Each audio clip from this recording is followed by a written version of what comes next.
Now, recently, Young Thug released a mixtape called Jeffery, in which he wore a dress on the cover of the mixtape. What are your thoughts on that? To be all the way honest, like, I think Thug is like a dope-ass artist. I can't even lie about that. Like, and it was like straight bangers on there. Like, I actually listened to the records. Like, there was straight bangers on there, and it's like, you know, Thug just got his own style and his own just vibe. So, you get what I'm saying? The music is great. Like, anything else is like, I don't really care. But the music is lit. Like, you see what I'm saying? And it was straight bangers, straight dope. So.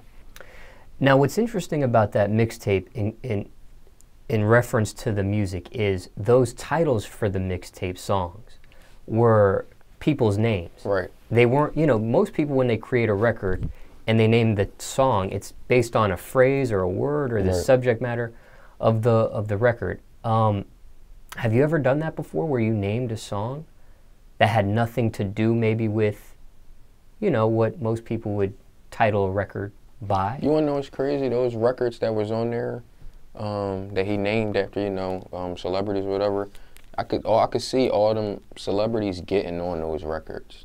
Like, I could see them, like, that featuring. Like, I could see Riri featuring Rihanna. You see what I'm saying? Like, just the vibe on it. So it was like, it was cool. You see what I'm saying? So, but like, for instance, Drake, right? He made a record one time called Marvin's Room, and that had nothing to do with the record.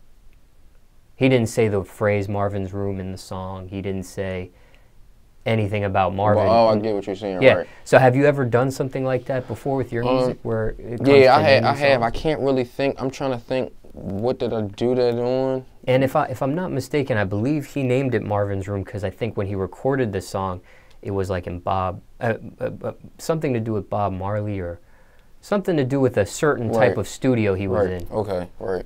I mean, I remember I named one track, Thousand Oaks. It was like my first time going out LA.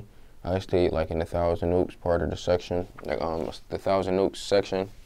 And I had named the record. I remember I was riding around with Jordan, and I was writing the record. I had headphones in, and I was writing the record, like, you know, while we was going to the store or whatever, in his car or whatever. And that was the vibe that I caught out there, out Thousand Oaks. That was the vibe I caught. So I remember naming the record that off of the vibe I caught out there.